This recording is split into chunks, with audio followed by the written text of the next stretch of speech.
Hello, everyone. Thank you so much for joining me today. I hope everyone is doing well. I just want to take this moment to say a big thank you to Max Moskowitz for letting me jump on his channel for the last hour. That was great.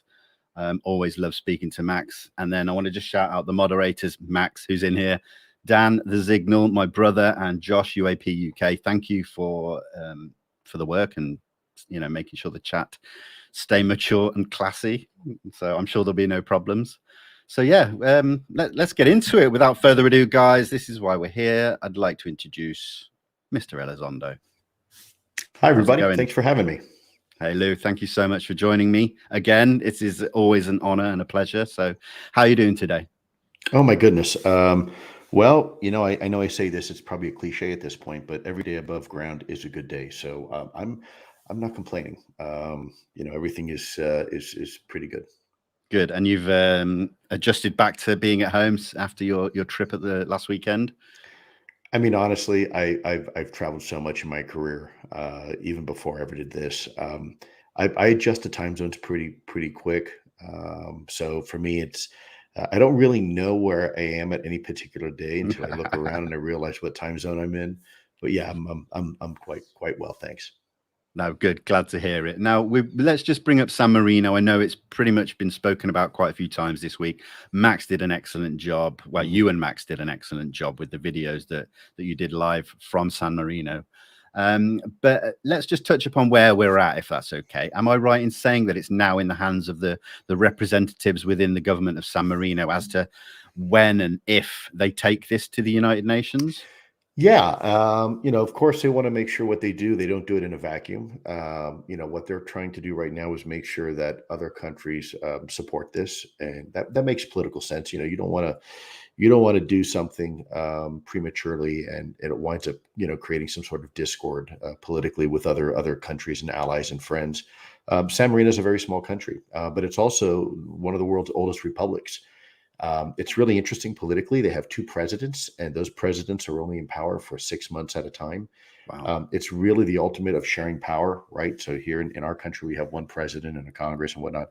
There they have two, and they're only there for again 6 months, just long enough to not cause any harm, right? So it's in a way it's an advantage, but also in a way it's a bit of a disadvantage because every 6 months you have to kind of respin up an administration on what's important. So I do think the timing's right. Our Italian friends have done a fantastic job, both the CUN and ICER. Those two organizations as well have really done a lot to help set the stage to have this conversation in San Marino. And I think ultimately what we're looking at is the opportunity to create a Geneva-like type structure where you have the world can come together to this tiny little nation and have a it's funny, ironically enough, it'd be one of the world's smallest nations having one of the biggest, leading one of the biggest conversations. And I think there's a lot of beauty there. You don't have the politics of other countries, whether it's the United States or Russia or China or larger European countries.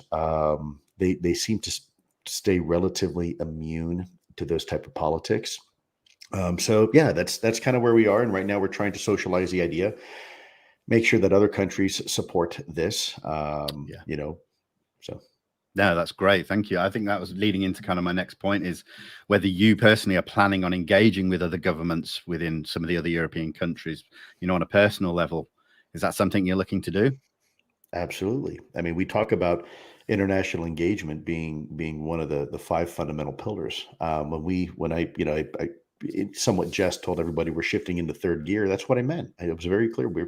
It's time to take this conversation internationally and not just have the conversation, but really start to look at this thing differently. I one of the things I suggest is that I think one of the greatest hindrances we've faced politically anyways, and probably from a media perspective, has been this notion of, UFO conferences and UFO this and UFO that. And I'm wondering if maybe the way to handle this now is to, rather than have a UFO conference, now that I think we're at the point where that part of the conversation is over, we've now proven the reality of these things. We still don't know what they are, where they're from, or anything like that. But I think we're past that part of the conversation. I think what we need to do is slowly start changing the conversation vis-a-vis a UFO conference, and instead have it a foreign affairs conference about UFOs. So rather than have a UFO conference and then part of that's about, politics and global politics, I think maybe the time has come for us to really frame this topic as a foreign affairs topic, right? Yeah. It involves all of us collectively, and that way, it's no longer just a UFO conversation. It's something much bigger, something much more meaningful. It's, hey, look, we now know the reality of these things. What does this mean for us as a country? What does this mean for us internationally and as a world? Inter and intra-agency efforts within governments, and within NGOs, non-governmental organizations, and big international, if you will, institutions like the United Nations, like NATO. And I think we're slowly beginning to see that, where the narrative is going from a once conspiratorial, little green men and silly little cartoons like that, to now one of, hey, this really is on the world stage. This is a serious conversation. It does involve foreign politics. It involves foreign relations and diplomacy. And maybe we need to start framing the conversation in that way. Yeah, I agree. But I mean, recently we've heard specifically here in the UK that they were somewhat uncooperative with the UAP task force. And obviously now with the National Defence Authorization Act specifying information from allies, do you think that might change? I mean, it's quite speculative, but I don't want to speak for the UK government, but I do. I think that they will come along. I think that the UK government has to be very mindful of its public image, right? The UK government, like the American government and other governments, really tries hard to maintain its credibility with the people. And that makes sense from a governmental perspective. So historically, when they said nothing to see here, folks, it's kind of hard to go back on that, right? So I think what you start seeing is this undertone of cooperation between the United States and the UK. Maybe not overtly at first, but I think there are existing relationships, bilateral, multilateral relationships that we have with our very good friends in the UK. For example, the Five Eye Partnership. Yeah. So historically, we've been very close. We've shared information together. We've fought in wars together. So I do think that's going to happen. But in the long run, that's really not up. That's not up for me or the United States even to decide. That's up for the UK to decide. And this goes for any country who decides they don't want to be part of the conversation. Then don't. But you're going to get left behind in the conversation. If you're not in the conversation, then you can't be part of formulating the narrative. And then if you're not part of that, then you're victim to it. So my only fair word of warning would be, look, don't let the train pass you by. You can be selective on which car you want to jump on. Great. But I wouldn't let that train leave the station and leave you behind. Yeah. Do you think it would be a good time as well for sort of UAP advocates to re-engage with MPs and Lords within the British government and the Defence Oversight Committees? I do. And I think if we can frame it in a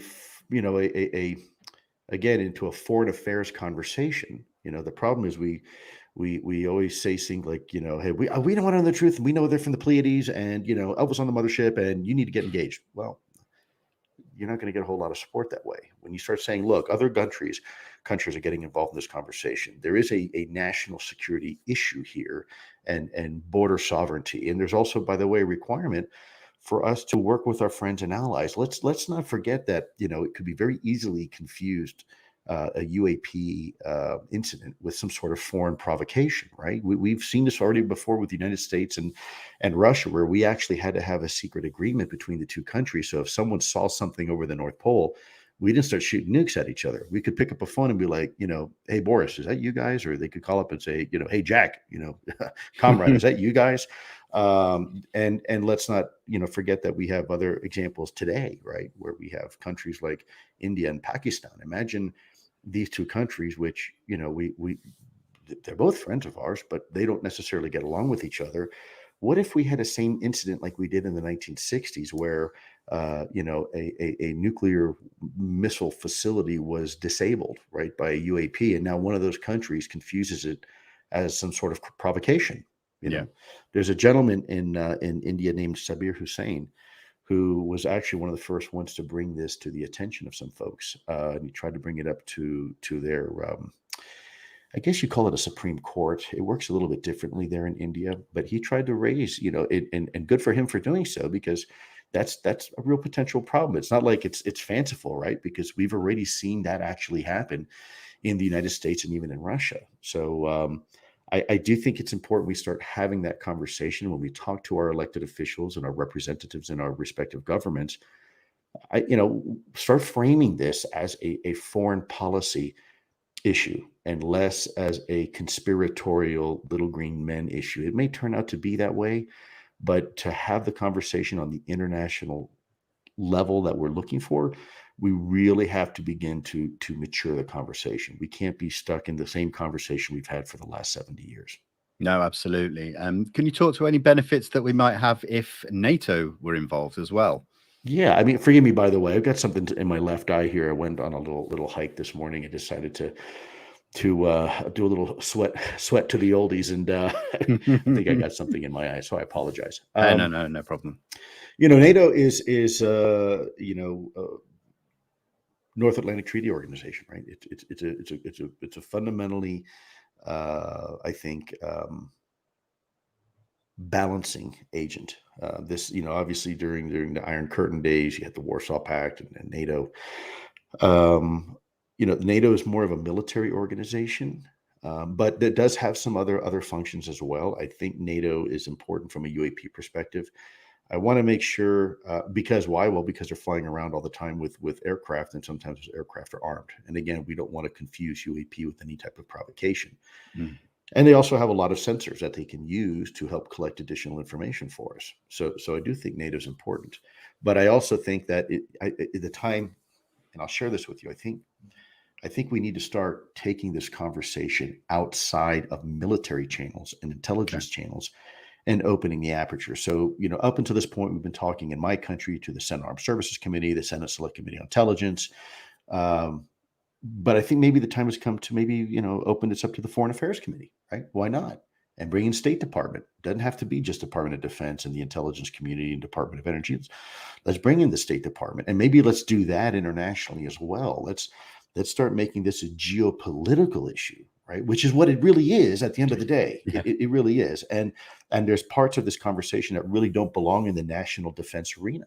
I don't think it does. I made that very clear. So I think when we talk about this conversation, whether it's to NATO or the United Nations or to the UK Parliament, if your listeners are out there and they want to get some traction on this, we need to up our game. We need to begin to elevate the conversation to where it belongs, right? And out of the world of the silliness and conspiracy and into the world of reality, right? And international politics and foreign policy. That would be my suggestion. And NATO does play a part in it, but they don't play the only part in it. Right. No, I think that's good. And I think people will be pleased to hear that it isn't just being spoken about within sort of military realms of the countries. So I think that's a really positive way the conversation started there, and it had to start there. And I know a lot of people really resented it. It's fear mongering, threat. But whatever, do a better job. If you think you can, be my guest. We had to start a conversation somewhere, and that's where we started it. Yeah. But that's not where the conversation ends. And this is, I've told people a long time ago, we have a roadmap. We're doing this very diligently. This is a marathon.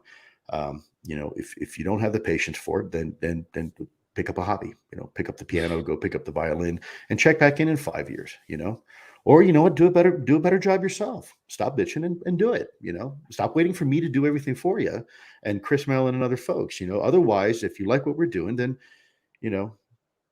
a simple thank you would do, and we'll continue doing what we're doing. And I think we are helping with the conversation. I think it's becoming now the global conversation that we set it out to be. Now, I'll tell you too, in that same regard, the majority of people on UFO Twitter have been very helpful to this. They have been doing exactly what they should be doing. They've been talking and writing into their elected officials. Their letters are super, super high quality, and it's making a difference because they're not being silly. They're being serious, and they're having a great elevated conversation with their elected officials, and they're making calls right, and they're not sounding conspiratorial and well, quite frankly, unhinged. They're coming across as fair-minded and rational, and that's working. That's exactly what we need to have this conversation and continue to take it to the next level. That's amazing. Good to hear that it's making a difference. I mean, I've got to give a shout out to Luis Jimenez and the guys at the Unidentified Celebrity Review. Absolutely. The Big Phone Home. You know, these things do work. So, Vinnie, we were with Max and Moscovich in San Marino. And, you know, he got a chance to see kind of a backstage play politically, how this is playing out. And I'm certainly not going to speak for Max, but, you know, I was glad that he was there because journalists aren't usually offered that inside perspective. Right. And he had a hell of an inside perspective. He got to see things that probably publicly, you know, would never be mentioned. And he was in the front row seat watching it all unfold. And I think that was very helpful. It was helpful for us because it showed that people were taking this serious in the media. Yeah. But I think it also helped maybe Max a little bit because he knew that there were professionals inside other governments that were taking this topic very seriously. There was a lot of representation at this little meeting we had there in San Marino. There were some pretty senior people from other countries that were participating in this little conference that we had with ICER and the CUN. And you know, every time I've gone to one of these over the years, last couple of years, it keeps getting better and better.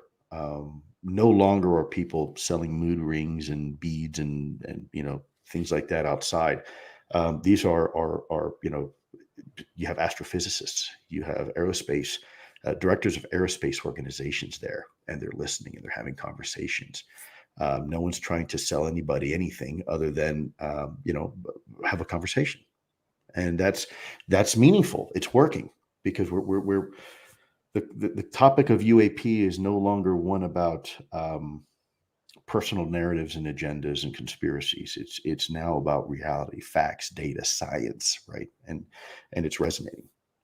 That's amazing to hear, and that does just show how far we've come, and I think it will continue to go in a positive direction. So no, good to hear. Thank you for that. I'd like to switch this round and first of all start off by congratulating you on the recent announcement that you're bringing out a book.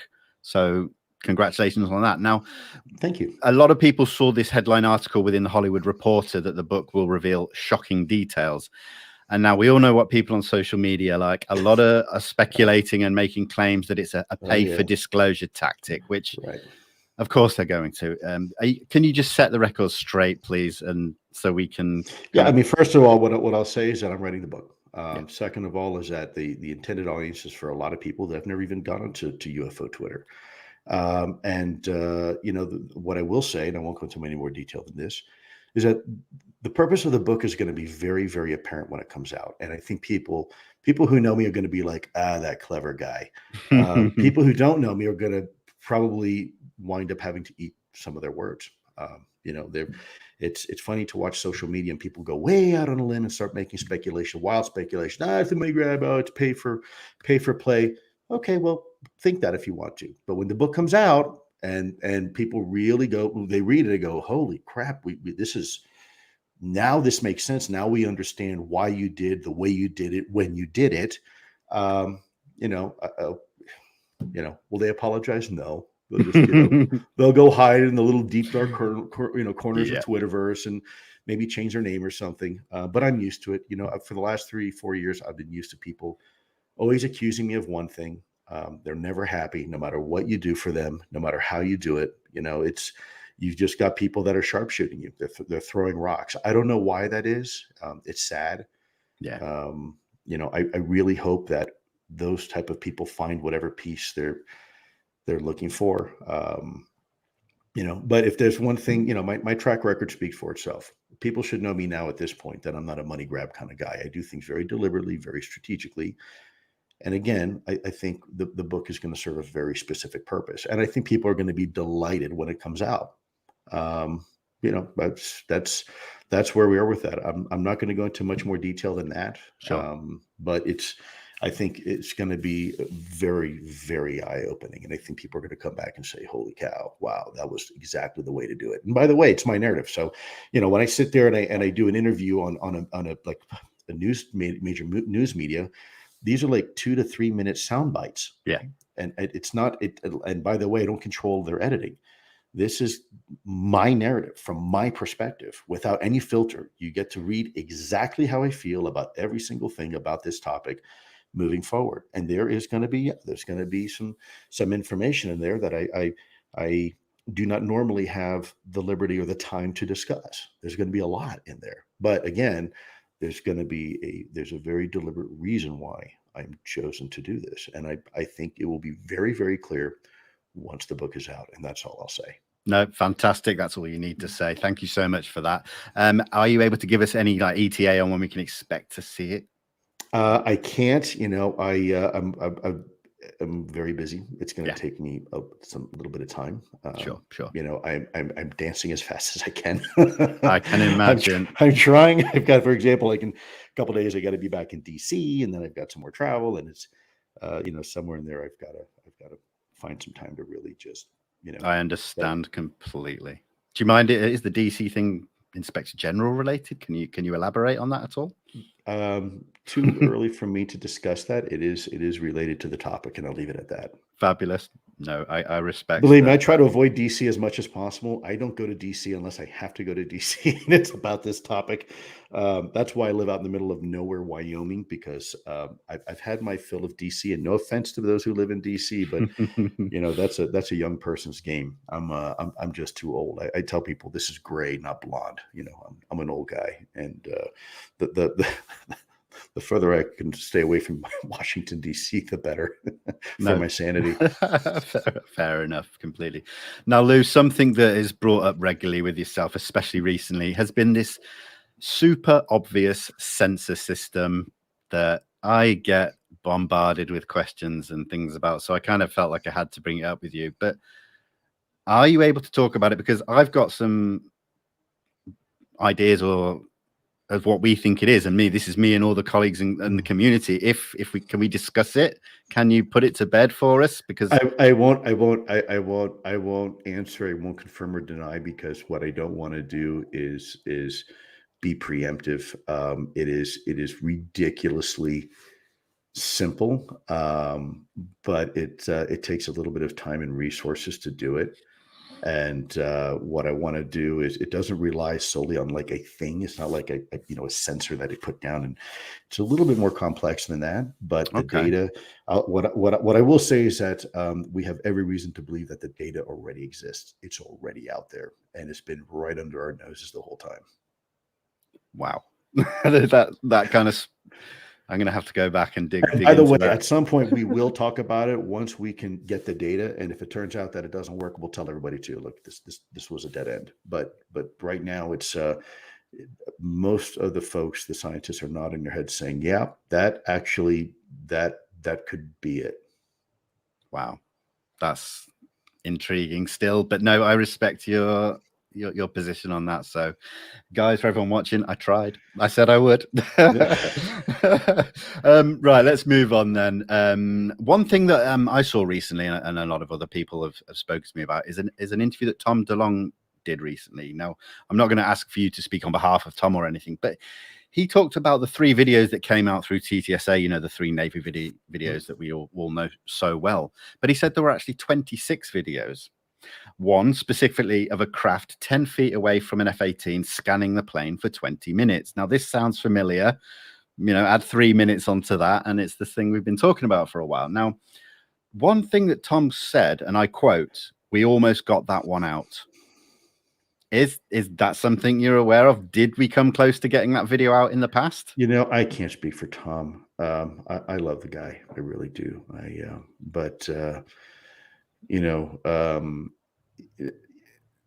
Tom's Tom. Yes, I think we know that. Sometimes Tom says things that even I have to look and say, "What? Okay, where'd you get that?" Again, I don't want to speak for Tom. I'm very.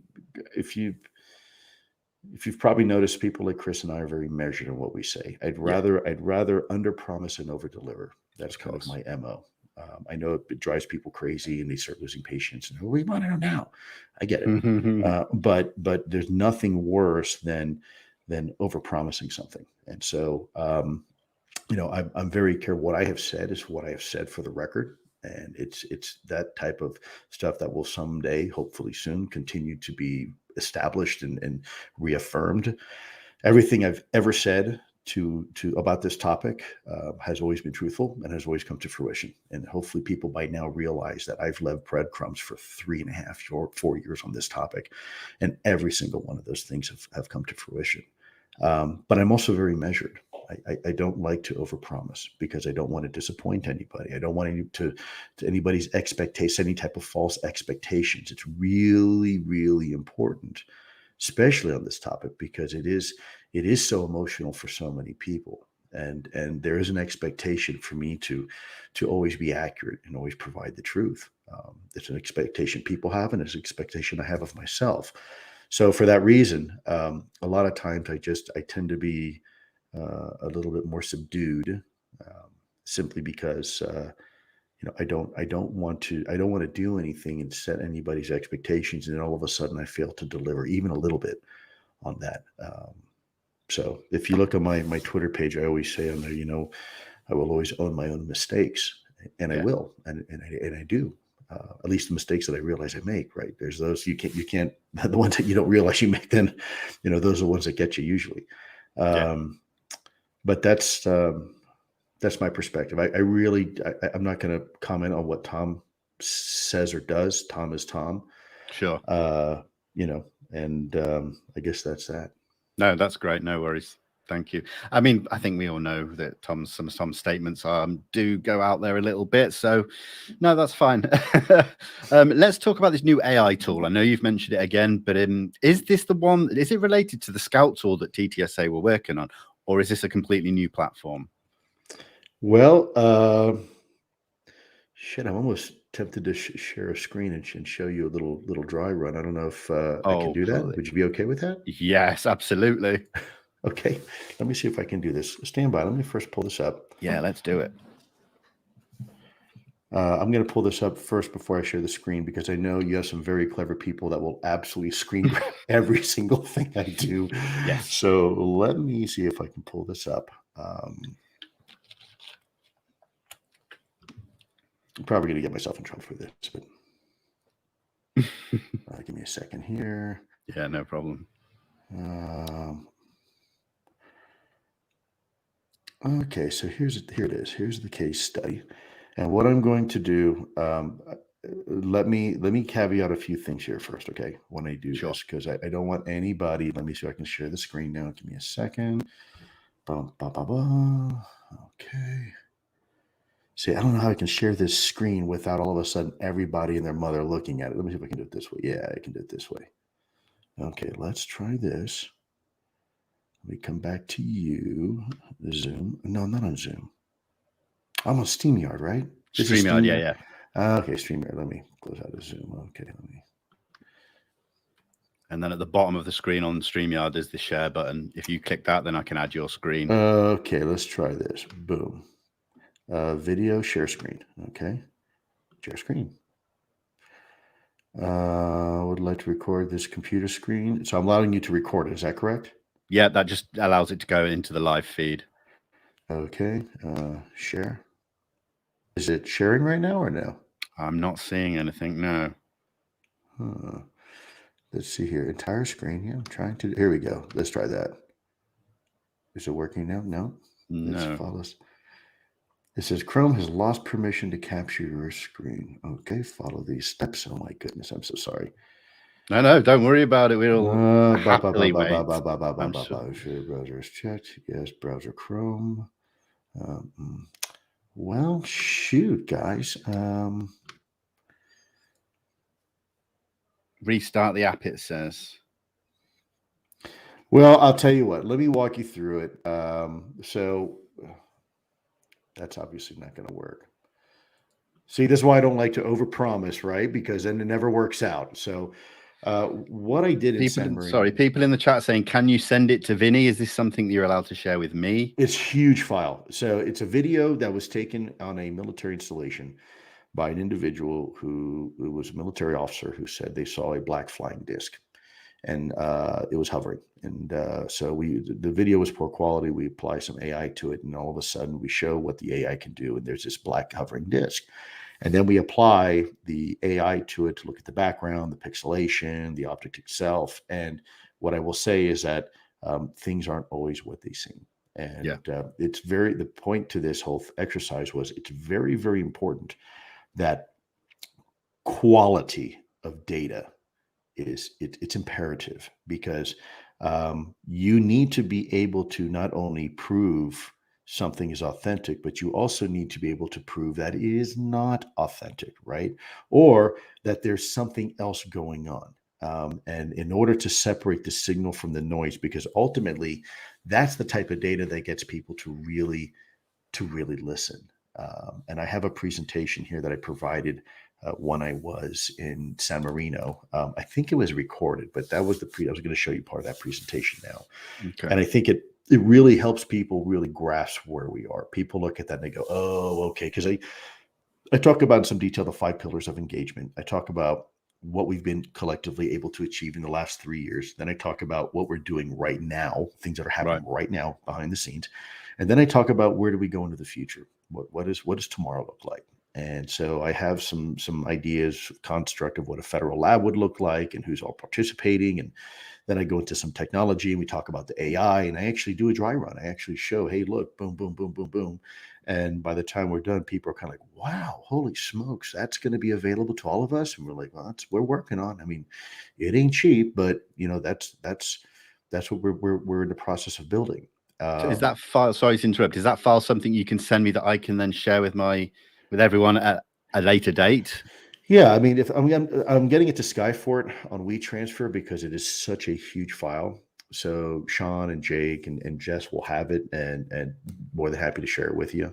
That'd be fantastic. Yeah, I think you'll find it. I mean, most people when they see it, they're at that point they kind of say, "Oh, okay, we get it. This is this is the roadmap of how we got to where we are today." And you're right. This is probably the way we should probably be leaning to go in the future.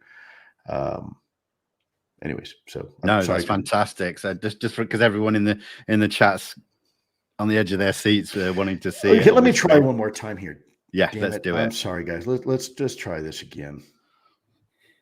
All right, let's see if we can get this thing up and running. I'm going to try one more time. Okay, so I've got this up here. Yep. Boom. Let me go to share. Share screen. Yep. Share screen to monitors. Share screen. Entire screen. Yep. And when I hit share, it says Chrome has lost permission to capture your screen. So for whatever reason, Chrome isn't letting me do it. I apologize. No, honestly, it's not your fault. I've not had this issue before, so unfortunately, I don't know what to suggest. And so, see here, Vinnie, I'm telling people I want to, under promise, over deliver, and here's a perfect example, right? you try to do something, man, and you crash and burn. So, my apologies. Well, no, like you said, you said you'd send it to me. So for everyone watching, when I get it from Lou, we'll get it out to folks. I'll put a video out on YouTube or something, and so yeah. Great.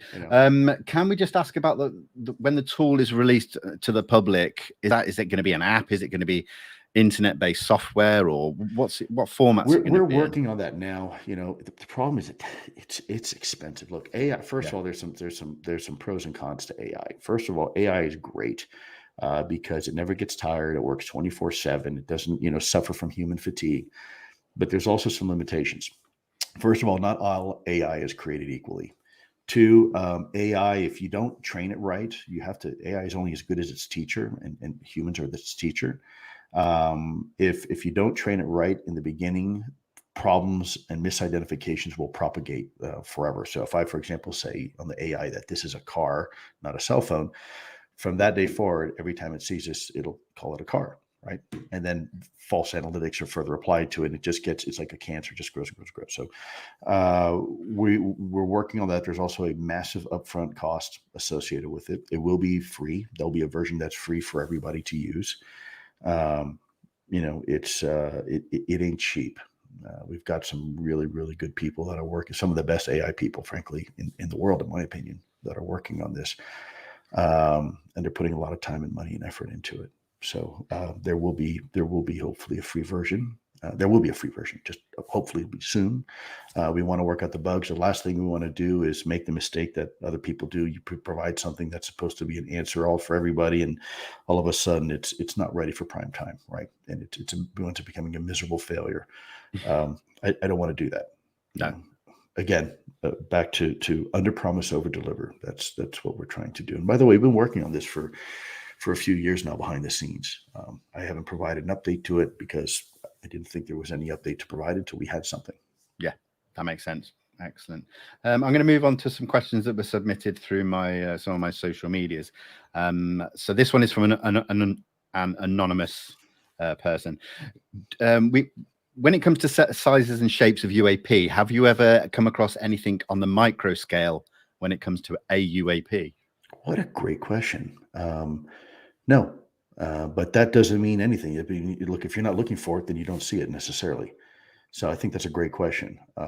It's something that we collectively haven't really considered, but it's certainly possible. Look, we make micro UAVs, right? So we have technology to do that. So I think certainly it's in the realm of possibility. Frankly, maybe even the realm of likelihood. It's just something we haven't really looked at yet. Fabulous, thank you. This one was actually a super chat from our conversation with Gary the other day that I said I promised that I would ask. So this is for Mr. Carl Vibe. Firstly, this is a three-parter. First, will Lou go on my show? Sure. There you go. Next question.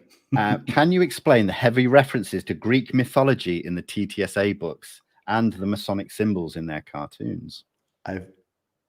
Look, again, this is a Tom DeLong question.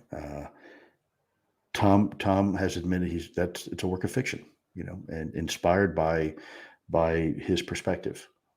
That perspective isn't necessarily shared by others. I'm not in TTSA anymore. Sure. Neither is Chris Mellon or Steve Justice or Hal. Tom has made it clear he's pursuing entertainment in this topic, and he's entitled to do so. And entertainment can be very effective tools for having a conversation. It's just not my expertise or specialty. And when people say, "Well, you're doing a TV show, and isn't that entertainment?" Well, there's a difference between entertainment and infotainment. Unfortunately, sometimes you have to make information a little bit interesting for people to pay attention. Yeah. I'm not an entertainer. I never have been. I never will be. My job is to just try to present the truth and the facts in a consumable way. That's it. I don't consider myself an entertainer. And so entertainment is not my thing. The books, Secret Machines, that him and Lavenda wrote, I think according to Tom, he's got some theories in there that Tom subscribes to. But I can't provide any comment. It's not, I don't know. No, that's fair enough. And the third and final part of that question, or these questions, is: has Lou ever been trained in remote viewing? Let's pass on that one for now. Sure. I don't want to. What I don't want to do is I don't want to distract from the topic at hand. I don't want anything in my past or my background. It's already a distraction. If people find out certain things about your background and assignments you have, and all of a sudden, oh, he's a bad guy and he shouldn't do that. And why would he ever do a mission like that? Well, it was my mission. Sorry, I don't know what to tell you. You can do what you're told when you serve your government. Yeah. That's and if you don't want to, then don't serve your government. I'm not forcing anybody to do that. No. I don't want those elements, any elements of my background to be a distraction of the conversation we're having today. And unfortunately, it will be. Anything in someone's background can always be, viewed in either a positive or a negative way. And I don't want to distract. Absolutely. No problem. Thank you anyway. Another anonymous question here. Could the 2019 events involving the USS Kidd, USS Russell, and the other Navy ships actually have been a training exercise specifically intended to bait UAP? What a great question.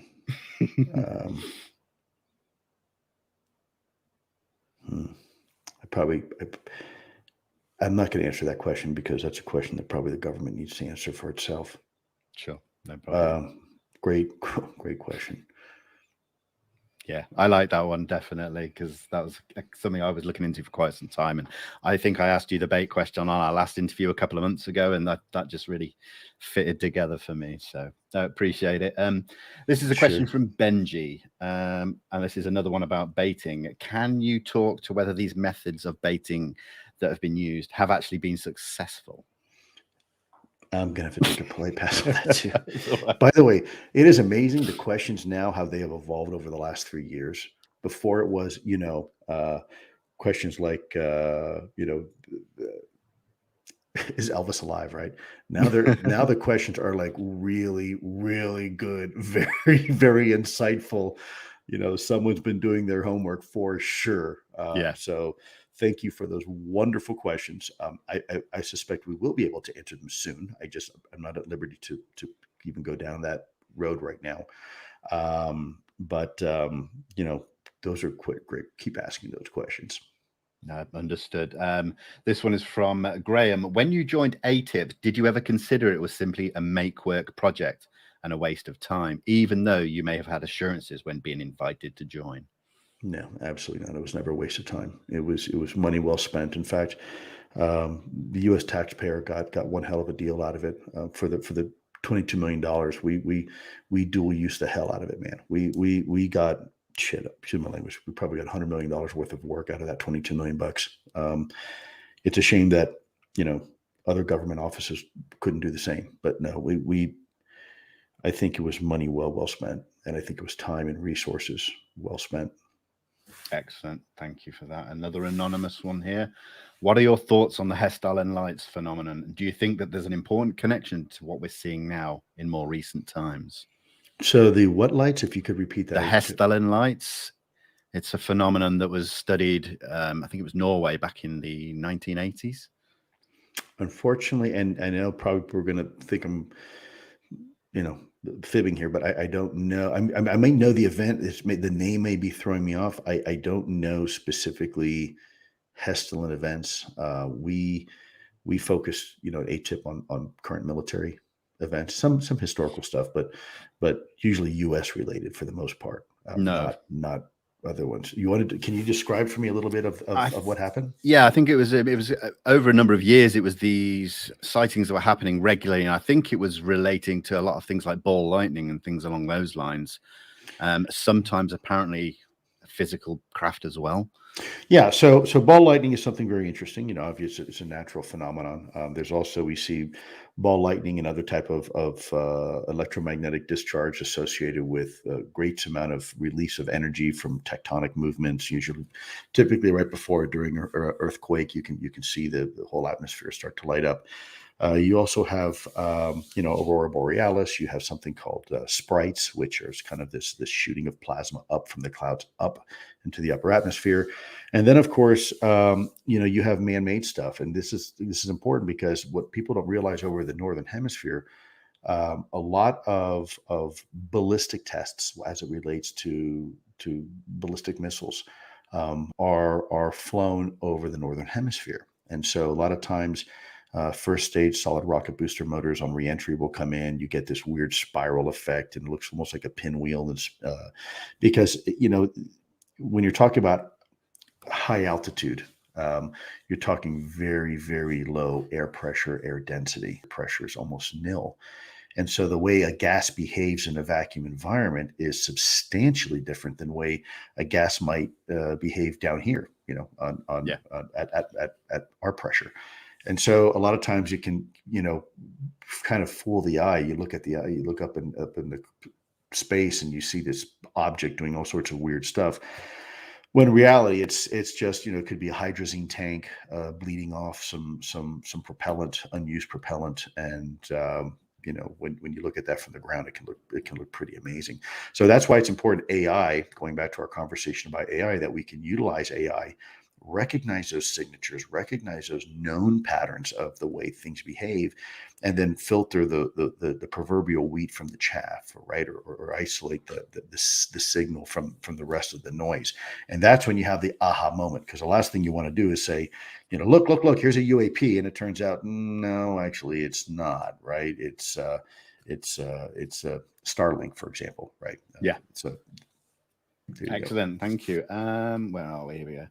Mr. Joshua Ringer, in your experience with the UAP phenomenon, has anything happened or any knowledge been gained that would impact your thoughts on the afterlife? Ooh. Wow. Thank you for asking that question. If anything, it shows that the universe is far more wondrous than we ever give it credit for. I will share my own personal thoughts, and let me caveat they are only my opinion. Sure. But I'm fairly convinced death is a process, no different than birth. It's a transition, and I say that because I've seen enough of my fair share of death up close and personal, both in terrible circumstances and in circumstances that were more natural. Death is a transition, in my opinion. It's no different than walking over the threshold from somewhere else into this life, and then stepping over the threshold back to something else. We've long known, and by the way, a lot of religions also subscribe to this, that we know that energy cannot be created or destroyed, right? It just moves on, transforms.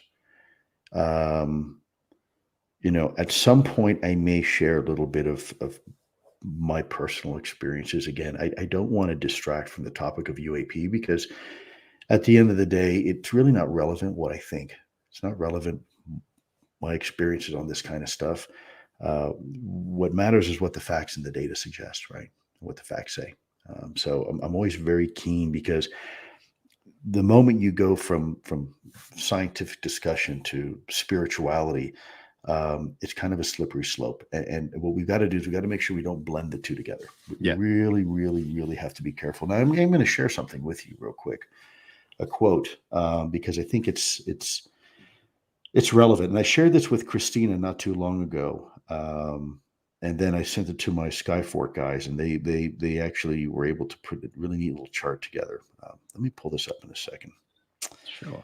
Because, as I do feel that science is important. I tend to stick to the scientific methodology of things. I think it's important we do that. But, and it's a big but, there's a whole nother part of human existence that science really can't explain. And not only can it explain, it really has no purview either. So let me pull this up here. Okay, I'm gonna have to do this the old-fashioned way. Here we go. Okay. So this is about scientism. Okay. Scientism is a speculative worldview about the ultimate reality of the universe and its meaning. Once you accept that science is the only source of human knowledge, you have adopted a philosophical position of scientism that cannot be verified or falsified by science itself. And so why is that interesting to me? Well, because in the pursuit of science, scientists often wind up adopting scientism. And I don't think scientism is any different than any other religion out there. And we must be careful of that. We must understand that there are limitations to science. There are limitations to current and modern technology. And I also will remind people that everybody's every well substantiated scientific principle today that we just accept as being no kidding started off as somebody's wacky zany hypothesis at some point in the past, without exception. So lest we forget that, and remember that in the pursuit of science, let's not get lost in the world of scientism. I do think there's much to this universe that is not necessarily can be explained by science. Look at the reality of love, right? If I ask you what is love, well, we all agree that there's a thing called love because we all feel it, and yet we'll all explain it a little bit differently. Yeah, you can't touch it, can't see it, you can't hear it, you can't smell it, you can't weigh it, you can't measure it, and yet it's something as universal as you and me, and as real as our planet, right? Look at maternal instinct. Look at this is something that is so innately strong in some human beings that it goes contrary to the survival of the individual itself. They will literally kill themselves to protect and defend the next offspring. So it is real. You can pretend that it's not, but it is. And there's an example of the reality of something that is spiritual, something that we can't measure through science, and yet is as very real as anything else that we deal with. So, anyways, long-winded answer. I didn't mean to digress too much, but No you were worries. asking me a question that I want to answer fairly. Sure. But I also don't want to overstate my, if you will, my position, overstep my position in providing this information. Sure. It's too important of a topic, and I don't want my opinion to detract from our pursuits of trying to figure out what these are. That was great. That was well explained, and yeah, I appreciate that. So thank you. I'm going to move on to this question from Road Warrior. Can you please ask Lou what he knows about the UFO and Navy situation in Puerto Rico, specifically Lake Cartagena and the Puerto Rico Trench? It ain't just Puerto Rico, and you're right. That's an awfully deep trench, 22,000 feet deep. A lot of strange, weird things happen there. You do have some seismic activity and some subduction zones, but you also have a lot of other stuff going on. There has been reports, as part of the, Bermuda Triangle. So there's a reason why people have always talked about the Bermuda Triangle. I mean, weird things do happen. Now, it can possibly be explained by science, but in reality, we don't yet know exactly what's going on there. We've had many accounts of, I'll tell you, I talked to somebody in the Navy. When was it? Give me a second. I'll tell you exactly when. Day before yesterday, my wife and I are at a restaurant, and a gentleman comes up and says, "Hey, I recognize you." And so we started chatting, and I was in the Navy, and he said, "I was in the Navy. I want to thank you for your service." And these were the ships. He sent me pictures of the ships he was on. Wow. Really, really neat. And then he goes to tell me about how when they were in the Bermuda Triangle, they would have all these interesting experiences. Now, this is a U.S. Navy ship that is a submarine tender, right? This is Right. the ship that's responsible for stocking up and supplying a nuclear submarine. And they've got a lot of really good equipment on board. And when he says everything goes blank and dead on the boat, that's an indicator that, hey, man, I mean, we got backups, we got redundancy, we've got all sorts. And he told me at one point they had to get a guy out with an old-fashioned sextant because in order to even navigate, every single thing went down on the boat. They were completely blind. And that's in modern times, man. That's a modern ship, 1,200 foot ginormous hunk of steel on the water that's got all sorts of capability on board, just going dead in the water. That's incredible. I could. I mean, I don't want to. He didn't give me permission to share with everybody, but I can. Well, again, your people are too savvy. I throw a picture up real quick, but I know exactly what will happen if I do that. So I better not. But that's modern times. And we also had reports of UAP. We know that there were a lot of, and USO. And the question is, are UAP really part of the USO phenomenon? Well, anecdotally, it seems like, there is, that transmedium travel, that maybe USOs are part of the greater UAP issue. Yeah. Certainly seems to be enough information to suggest that. So, that's a really interesting place, Puerto Rico, for more than just one reason. Yeah, lovely. Thank you. This next question, are you still involved in conversations regarding metamaterial testing, or are you having conversations with people that are involved? Absolutely. And things are going well, and I'll leave it at that. Brilliant. Is that something we might hear about in the future then? I sure hope so. Yeah. That's why I'm doing what I'm doing.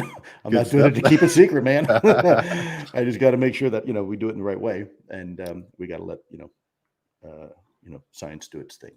Absolutely. Now I'm going to open this up to the people in the live chat. Now, if you want to ask questions, get them in. I can't read them all, I'm afraid, but we'll have a go. Mr. Christian Thompson, does aliens live in other frequencies here on Earth? Ooh, well, that's been one of the hypotheses that has been presented. We don't know. We know a lot of reality exists in other frequencies. Again, your cell phone is a perfect example. There's realities all around it that we can't perceive, whether it's Wi-Fi or FM and AM and cell signal and GPS. It's imagine if you had this ability to have FM vision, right? Where now all of a sudden you could see in the FM band. What would the world look like, right? Well, that's reality. That's what these things do all the time. So we know that 99.9% of reality lies outside of the very narrow electro-optical spectrum that we call visible light. Everything is either too high or too low for us to perceive, and so by definition, there are a lot of things that can thrive in these other frequencies. Now, when I say thrive, let me give you an example. A bumblebee will look at flowers through ultraviolet and be able to look at certain flowers in a certain way and know which flowers it wants to go and it will take the nectar and it subsequently pollinates. We don't see an ultraviolet, so we have no idea that whole world existed. And yet these honeybees live their life, perceiving in the ultraviolet spectrum. That's their reality. Now, can things live in other frequencies? Great question. There's all sorts of anecdotal information to suggest that it may not even be just frequencies. There was a time in the universe where scientists speculate where the amount of matter and antimatter in the universe, it could have gone the other way. We live in a world that we call all this matter, but it could have been antimatter that wound up winning out. And life could have evolved exactly like it is now, except for it's the opposite of matter in a sense that it's antimatter. And we would be living in an antimatter world. Maybe the world we live in now is the antimatter world. We just call it the matter world because we don't know what else to call it. But my point being is that there's a lot of possibilities of reality, and we need to make sure, without getting lost in those worlds, right? And all of a sudden creating these these pseudo religions about it. We have to recognize that there are alternatives. There are realities out there that are far beyond our comprehension and understanding, simply because of the fact we are a biological organism that are living in very specific confines within a very specific paradigm. But not all things in the universe are confined to that. We talk about life existing in a Goldilocks, part of our solar system. Yeah. And we expect other life to exist in that Goldilocks. But we know there's life forms on our own planet right now that if you were to bring it to where you and I are, would it's not a Goldilocks. They die instantly. I remember fishing off the coast of, well, better not say, but I was off of a particular place not too long ago, taking some R&R, and we did some fishing. And a buddy of mine threw some line in, and the line just kept going down and down and down and down and down. And all of a sudden, he caught something, and he starts reeling it up. And he catches this little fish, and unfortunately, the fish, because it lived so deep in the water, its paradigm, that was its natural state, very cold, very dark. By the time he brought the little fish up, it had embolized. Unfortunately, the fish died. And but the point being is that it was brought into a hostile environment. What we consider our Goldilocks area, if you will, environment here, just on this planet, is not even Goldilocks for a lot of living things. In fact, it's hostile, it's caustic, it'll kill it. That's a case in point. So we have to be careful when we say things that, well, everything, that living things can only live, on a planet that's so far from its sun with these temperatures and these oxygen levels. And that's simply not true. That's simply not true. We have to think beyond that. There are examples of life forms on our very own planet that have to live in what we would consider inhospitable environments. If you bring it to our environment, that's inhospitable. And so. No, excellent. Thank you. Witness Citizen UAP, thank you for the super sticker, my friend, Sean. Can you tell us about an ATIP study of a Brazil case? Yeah, there were a few. I suspect they're talking about Colares. I had the distinct honor to be at a meeting when General Uchoa was there for a debriefing. I got to be careful not to go too far down here because that report may still be sensitive. But he provided us a lot of detail to include some of the casualties that were deaths from some of his men had as a result of the Colares incident, and video and photographs, and it was very, very compelling. and it was well known, and it was accepted by all the military brass because they were there for it. And it was over a long period of time. This wasn't like a 5-10 minute incident. I mean, this had occurred over days.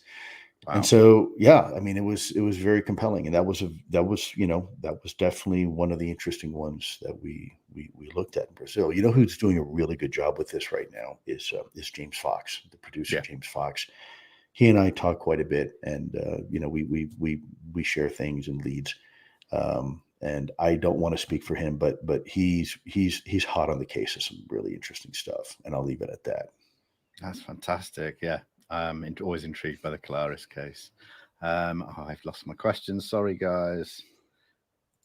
Here we go. Kashi Chris, Aguadilla, Puerto Rico, 2013. Have you studied and can you provide any insight whether it's valid? Does the ship really break up in the end, or is it possible that is our perception once it touches the water? No, we studied it, and it was real. It was a DHS helicopter, and I know the military installation that was taken over. I know exactly when it happened. That's very legit. You know, there was some concern initially because this was at a interesting time, and the United States had some sensitive facilities there, and yeah, it was real. As for the what you're talking about, the breakup, there does seem to be portions of it where the object goes underwater without making a splash. Again, transmedium travel, right? And does so without losing velocity and then coming back out again. And as far as splitting into two, it looks like that looks like it's not an echo on the image. It looks like it actually did. We don't know what it is. I will tell you that there were some folks that did it, you know, in all fairness, they had a really compelling argument about some Chinese lanterns that were launched for a wedding nearby. Turns out that the winds were not favorable for that. It wasn't, those probably weren't, you know, these Chinese lanterns they were referring to. But I appreciate the fact that people were looking at it from a fair and objective way. And they were bringing in all the data, right? What were the prevailing winds, right? What was going on at that time? I get stuff all the time from people on the inside of the government, you know, kind of freaked out. They're like, "Hey, check this out. We just caught this over a military installation," you know. And sometimes they're just balloons. They're just balloons. They're balloons that, you know, look from a party, were released from a party, maybe someone's 31st birthday, and the number 3 gets lost up in the air, and now that 3 is turned sideways and now looks like some sort of readable shape, and people start freaking out, right? You know, so I'm pleased to say that there's a lot of people really looking at this. I will also say, and please forgive me, I know people are going to be absolutely throwing stones at me, but you know, I applaud people like Mick West. I don't necessarily applaud their conclusions all the time because, you know, there's a difference between providing an analytic opinion and being conclusive. But I do think it's important that we have people that are trying to find explanations, because again, that's how we separate the signal from the noise. The more we look, the more we know what a conventional technology looks like, the better and easier it makes it later on to isolate the real thing. And so that's why I think people like Mick West and others are actually doing a wonderful service for us. We may not necessarily like how they do it, but I think it's important that we allow people to have that conversation. It's you know, you don't want to live in an echo chamber, even if you don't agree with them. The last thing you want to do is live in an echo chamber. We want to have all voices heard. Absolutely. No, fantastic. Thank you. Braden, Ross Coulthard's docu, Lue states, no visible propulsion system, no obvious signs of lift, no wings, no ailerons, no elevators, cockpits, no rivets. Are photos and vids that detailed or seen in person? Yes. Wow. Thank you very much. Oh, I do remember, I've got a question written here on my pad. Are you following the current updates with regards to the mysterious Tucson drone case? Sure am. And what do you think at the moment? Because I think the latest we saw that there was some internal emails where they now saying that they saw like quadcopter blades. So, well, if you see rotors, then the chances are it's a conventional technology.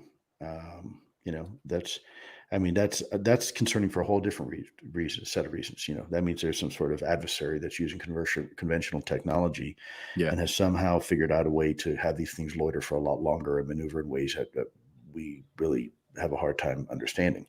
Um, we need to make sure that's what was seen. But chances are, if there's rotors associated with it, then there's a high degree possibility that it's something very conventional. But we need to see.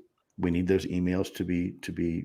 I know Tom and others, really have a very specific perspective on this, and I respect that perspective, and I think they're right some of the time. I do. Yeah. I think there's a lot of things that look, our foreign adversaries are developing and trying to leapfrog our technology every day, and they are developing some pretty crazy stuff, just like we are. And sometimes they'll test it, and they'll test it to see our response. That's no surprise. We've been doing that for 70, 80, 100 years, right? So it's okay for us to have this conversation. I don't have an opinion yet. If it turns out that those emails are legit, then chances are it's probably a drone. That's why we have to be very careful in the beginning. I know when we see data, we're very tempted to jump and say, "See, here's another example. Here's a UFO." Well, again, okay, but I caution everybody from doing that. We really need data, data, data. And the good news is, that same data that's used to prove something is just a quadcopter, at the end of the day, can be the same data that proves it isn't. And all of a sudden now you've got something really revolutionary on your hands. You've got something that's behaving that nothing does. And we've got it from multiple sensors, and we've got it from the eyewitness. And now you're like, okay, that's, that doesn't have, rotor wash. That doesn't have a propeller. It doesn't have wings, cockpits, ailerons, elevators, none of that. And that thing is flying, and it's flying in a way that we can't. That's when you have something special. Yeah, definitely. Because I've been following this case for quite some time as it's evolved. And then recently we saw some FLIR footage with an A10 Warthog in it. And it just made me think that the object we see in this Warthog video looks or sounds like it could be similar to what the helicopter pilot saw in the Tucson case. Some people swear that I know the one you're referring to, that Right. video, it is a legit video. The question is, what does it show? And some people say it's a UAP. Other people say, no, it's a drone.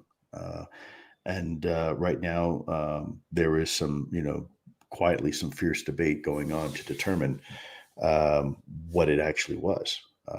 And that's why it's important you hear from the people on the ground, you hear from the radar operators, you hear from the folks there that were actually on the scene at the time, possibly from pilots. That's important. Then you find out, you cast a broader net. You start talking to commercial pilots who may have been in the area at the time, right? Yeah. And whatnot. And then you start talking to private pilots, maybe someone who's flying a Cessna, right, from the next town over. So that's how you get additional fidelity on an incident like that. Absolutely. No, thank you. Mr. Christopher Sharp. Hi, Chris. Hope you're doing well, my friend. Did ATIP or the UAPTF study any UK cases, with exception of Rendlesham Forest? I'm going to let them answer that. The only reason why I say it because that is a question that the UK and the United States need to answer. I'm not gonna speak. I don't want to provide an answer that puts either country in a situation where they have to respond. That's not my place to do. No, that's absolutely fantastic. Let's do one or two more. Are you okay for time, Lou? Because I know we've just gone over. Actually, I do have to I have to move my mother-in-law in her new apartment, so I have unfortunately no rest for the weary. So no, that's absolutely fine. So, guys, I'll have to leave it at that. Maybe Lou will let's come back do in one another. more. Go ahead. Go Let's on. do one more. I feel terrible. You see, you're making me feel guilty. So let's go ahead. No, I got to find a really good one. Here we go. Oh, no, this one here. What are Lou's thoughts on the UAPs observing us? Not only military bases, but also normal people. This based on people's experience and multiple sightings of the same kind of UAP. On the UAP UFOs, what are thoughts on you? So I guess it's like alluding to. Is it possible that forgive me, I'm not sure I understand the question. Are they conducting surveillance on us? Is that the tone of Yeah, the I question? think this is Yorno. Actually, I know Yorno. Thank you for the question. I think she's alluding to the fact that people, civilians, are experiencing UAP. Oh, I see what you're saying. Yeah. I mean, no, that's clear. I mean, we have military incidents, but we've have historical, obviously reference going back hundreds and hundreds of years of UAP, UFOs. In fact, for indigenous people, it was common. So I don't think it's anything new. I think it's certainly possible that whatever these are conducting some sort of surveillance or reconnaissance on us. Now the question is for what reason, right? I mean, we surveil species on our own planet all the time, and we fly a helicopter over the Serengeti. We scare the hell out of wildebeest. They run in a stampede. We decide that one we're going to dart. We dart it. All of a sudden, the thing wakes up after think, what the hell was that? And all of a sudden, it runs back to its herd and said, "Man, you're not going to believe what just happened to me, right?" And what happens? The herd looks at him like, "Man, what are you talking about, man? Are you kidding me, man? Come on. What watering hole were you just at? No more sun. You've been in the sun too long there, Jim." So, yeah, it's certainly possible. Excellent. That's great. Well, listen, thank you everyone that has been watching. For the people that sent super stickers, thank you so much for the questions, for the continued support. And, hopefully we'll do this again in a couple more months' time. And hopefully we'll do it in person, right? Maybe we get to see each other. Yes. No more said about that just yet. Got it. Thank you, everyone. I am going to be back here in a couple of days' time with Tim McMillan from the Debrief. So I hope you can join me there. Yeah, you have Tim coming on. Yeah. Ooh, man, that guy is solid. Yeah. I tell you, he's a hell of an investigator, man. Like for real, like from an investigator to an investigator, he's the one guy you do not want on your bad side. That is the kind of guy that will find every little thing about you, man. He's tenacious as hell. Yeah, I'm gonna have to prep for that one because he's a super knowledgeable guy. So yeah, he is good dude. Really, really good. He's really helped advance the conversation, and he's objective and critical, and he's exactly the kind of guy that you want in front of a jury presenting a case. Yeah, I mean, he's fantastic. Excellent. Yes, I hope everyone can join me for that one. But for now, guys, please say thank you to Lou virtually. Thanks, guys. Yeah, I'll see you on the next one. Bye-bye now.